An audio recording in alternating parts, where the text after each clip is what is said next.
story. Once the Baal Shem Tov sent one of his pupils to India.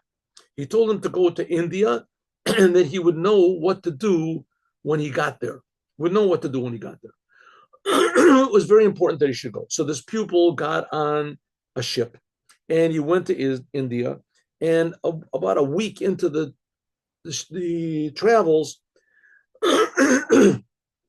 as the ship sank, and this pupil was saved. He was floating in the water, and a lifeboat went, whatever, a life raft, whatever it's called, and it floated by him. It was totally empty. So he pulled himself up into the boat, and in the boat there was also like a blanket, whatever, covered himself over, and there was a tarp he covered over the top of it, and he was floating. He doesn't know how long he was floating, but eventually it stopped. It was very warm. He felt that there wasn't bobbing with the waves, and he doesn't know if it was a day, if it was a week, how long it was. And he pulls open the tarp, and he sees he's on an island. He was beached on an island. So he gets out and he prays to God. He praises, very happy, and he he starts to walk. He walks. He finds there's a tree, a little fruit or something like that. He eats it. He prays, thanks God that he's safe, and he eats one of the fruits, and he's walking. Suddenly he sees in the forest what seems to be like a path. So he doesn't really exactly know where he is, and he hopes it's not like cannibals or whatever. Anyway, he's got no choice. He follows the path, and he sees in the distance a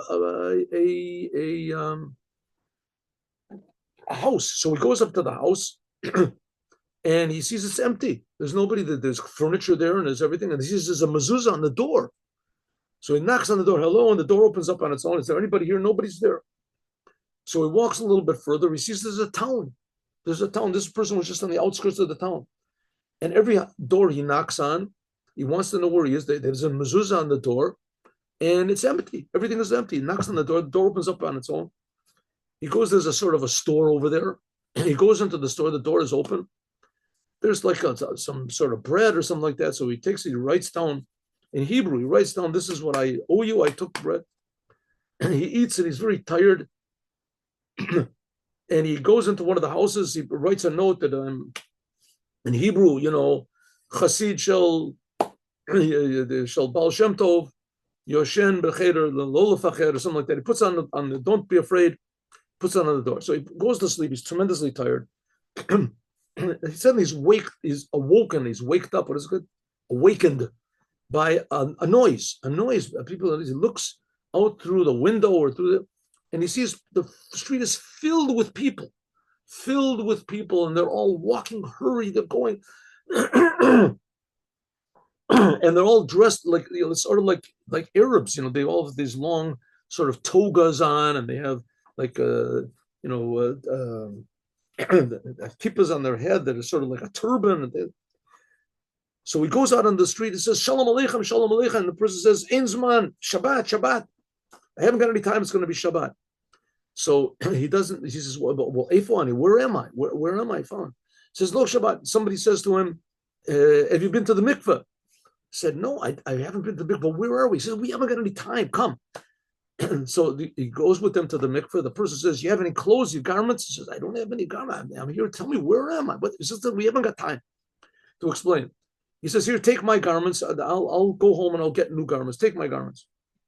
Okay, so he puts on the garments and he says, it goes to follow me. They go to the synagogue. Okay, in the synagogue, I can ask people where I am. They have him sit down. They find a chair. Can you tell me where I am? Shh. You don't talk when in the synagogue. We're sitting there. All of a sudden, everybody stands up. There comes in the door a holy-looking person. He's never seen anything like that. It's like glowing with just holiness. And the holy man looks at him for a moment, gives a little nod, and he wants to say, where am I? But at synagogue, you don't talk. So they start to pray, and they pray. They say it's Erev Shabbat, the prayers of Shabbat. So they're saying the Psalms of King David, say some Psalms of King David and things like that. He's not exactly sure what's really happening. What these, the Psalms of King David, he recognizes it. They finish praying, And the person next to him says, would you like to come to my house to eat? He says, yes. So, oh, now's my chance. So they go outside and he says, can you tell me, this person that he's walking with, he starts saying ideas in Torah. He asks a nice question about the business. It's a good question. And he gives an answer according to this rabbi, Rabbi Yehuda, Rabbi this, same names of rabbis he's never heard before. But beautiful answers. And he's talking ideas in Kabbalah. And they come to this house and they sit down and eat and they drink wine. They make kiddush on wine. The wine is really strong. It's really good. And the food is just like excellent. And they're singing these songs. He's never heard the songs before.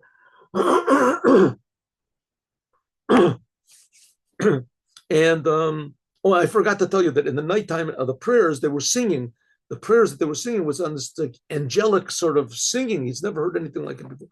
Anyway, so they sing songs. He falls asleep at the table, and on the table, and this host wakes him up and says, "We have to make the blessing after eating." They made some sort of a blessing. He didn't understand exactly where the blessing came from, but he made the blessing after eating.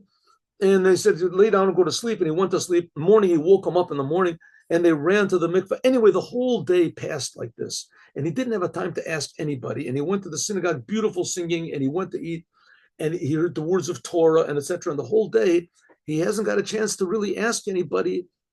And he decides in himself that it must be sort of a long, complicated answer where I am to tell me so, because nobody can take any time to tell me the answer. Anyway, finally, Shabbat is finished, and he goes, he says, oh, now Shabbat is over. Can I ask? The person says, first we have to hear Havdalah. Havdalah, the rabbi will make Havdalah. So they go back to the synagogue, and there's a long line of people, maybe like 1,000, 2,000 men, and the same amount of women. And they're all standing in line, and in front of them is standing this holy, super, super holy rabbi, and he's got a cup in his hand. And he says the Havdalah prayer. He says a Havdalah prayer, and he drinks the wine, and he puts he takes the candle, and he extinguishes the candle. Havdalah, you say with a candle, extinguishes it with wine, and everyone comes as accustomed that the wine that's left in the plate you extinguish the candle with, that everybody dips their fingers into the wine in the plate. And you put it on your eyes and on your ears so that you have it's a blessing thing on your throat. So he gets to the end of the line and he's standing there. He figures, okay, he'll get to the front of the line. He's trying to talk to people. Can you tell me where I am, where I'm at? So he gets to the man is standing, but he notices something, that the line is getting shorter and shorter. He's getting closer to the person, but he doesn't see where these people are going. Where they're not seem to be going. So he sort of stands off to the side. And he sees that people put their fingers into the wine and they put it on their eyes and they disappear. And this line is getting shorter and shorter and shorter. So he looks, he sees maybe there's some sort of a stairway that goes down. No, the people just disappear. One line for women, one line for men. Finally, he's standing face to face with this holy man. And he says to him, tell me, where am I? Where is this place? What's going on? And the holy man said, have a good week, dips his fingers in the wine, puts it on his head, and he disappears. And the man is standing there the whole week. He's standing there alone. So the whole week goes on. The next week goes on the same thing. He goes to the store and he takes food off the shelf and he writes it down, what he owes them, and etc. And finally comes the next Shabbat. And people are running in the streets, and the same thing repeats itself. And nobody can talk to him. Everybody is busy, and they go to the mikveh, and he gets change of clothes, and they go to the synagogue, and he goes to somebody else's house to eat, and it goes good wine, and he goes to sleep. Anyway, the whole same thing happens. Finally comes Motzi Shabbat. This is the second Shabbat. And the same thing, he stands in this long line, and he makes Havdalah, the rabbi makes Havdalah, and people put their finger in the wine, and he sees that they disappear.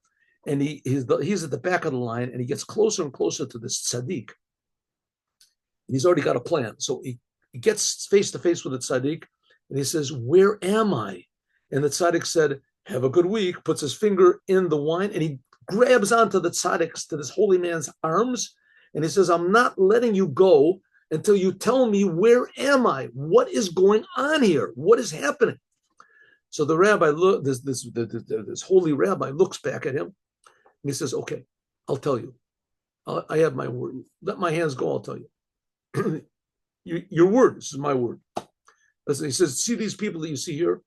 We are from the first destruction, the temple, the destruction of the first temple, which that means like, almost 2,000 years before. And we we lived in a town and we saw that everyone was sinning. The Jewish people, there was idolatry, there was terrible things going on. And we tried to tell everybody to stop. And no one wanted to listen to us. So our great rabbi that's with us here, he was the rabbi. So I told everybody we have no choice. We have to leave. So we left. We moved our whole entire village into the desert. We made a village in the desert. And once a week, someone would come in, a group of us would go into the town and we would buy food and we would come out and we separated it for it. We tried to make everybody repent and they refused. So the law is you have to separate yourself from everything. One day we see a big a pillar of smoke coming up from Jerusalem. Usually we would go walk there, Jerusalem.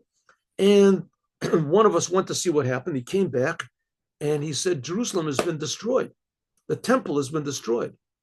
The Jewish people are being led into exile.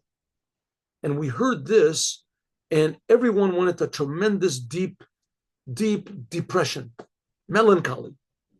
And people didn't want to eat. They didn't want to live. People didn't want to live. And little by the old people died. And then the other people, finally, the whole entire village died from broken heart. Broken heart. We went up to heaven. And our judgment was in heaven that we have a choice. It says anyone that mourns for the temple so deeply, he has a place in the world to come in heaven, highest place. It said, but if we want to, we have a choice. We can be up in heaven, get big reward, bliss constantly, or we can be up in heaven for 6 days of the week. And one day of the week, Shabbat, will come down into this physical world. And we said, that's what we want. And that's what we chose. And that's what you see here. All of these people are really dead. They're people that were dead, and eventually all the dead are going to rise anyway. So we get a taste of that. We come back every.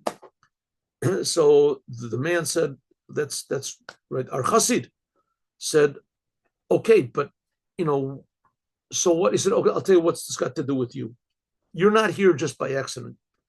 You have a choice. Either you can be with us and 6 days in heaven, the highest realms of spirituality, you'll be with us. And one day of the week, you'll come with us. As it is, your family thinks you're dead. And one day you're going to die anyway. And who knows if you're going to get big revelations like you're going to be with us. Promise you." He says, is there an alternative? He says, the alternative is you have to go back. You have to go back. He says, go back. He starts to think, well, go to heaven. That's pretty good. Get a reward, eternal reward. He's right. I am going to die one day anyway. So, what's really the purpose? And everybody thinks I'm already dead. The ship sank. He said, what am I thinking these stupid thoughts for? I want to be with the Rebbe. What do I care about going to heaven? What do I care about spiritual rewards? I want to be with the Baal Shem Tov. And so he said, that's what I want. But how am I going to get there? You're going to put me in a boat? He says, no. This big rabbi says, here I have a parchment. This parchment has a name of God written on it. You read this name, look at it intently, imagine the name, and everything's going to go dark all around you. And you'll feel that everything is like fire all around. Don't open your eyes. You'll feel yourself, imagine in your mind where you want to be. You'll feel yourself lifted off the ground. After a minute or two, you'll land in the place where you are. What are you thinking about? It's called kafitzat haderech. You'll be able to jump from one place to another. But when you get to the place where you are, you have to take this parchment and throw it up in the air, and my hand will come out and I'll grab it and I'll take it back. What do you decide? I want to be with the Rebbe. He says, okay, here's the parchment. Give him the parchment. Look at the letters. Looks at the letters. Everything becomes dark. All of a sudden, fire all around. Imagine the place where you want to be. He imagines the house of the Baal Shem Tov, the synagogue of the Baal Shem Tov. Suddenly, he feels he's flying through the air. He feels he's flying through the air, feels the wind. After 2 minutes, all of a sudden, he feels his feet land on the ground, opens up his eyes, and he's in the Baal Shem Tov's in Mezibus, is in Russia. He says, wow, this is great. He takes the parchment. He remembers, he takes the parchment to throw it up in the air. And suddenly a hand grabs him from behind. And he says, let me go. I made a promise. He turns around and the Baal Shem Tov takes this parchment. He said, that's the reason I sent you. I have to do kafitzat derech. I have to jump from one place to another and get sometimes there quickly in order to help people. I needed this parchment. That's the reason I sent you, was to read the parchment. And that's how the Baal Shem Tov had the ability to do kafitzat derech. Kafitzat derech, like we see that Eliezer did, and like the Jewish people did, the kafitzat derech, they could jump from one place to another quickly. Have a good day with Mashiach now. Good Shabbos, and we'll see each other, God willing, on Sunday, 8:15.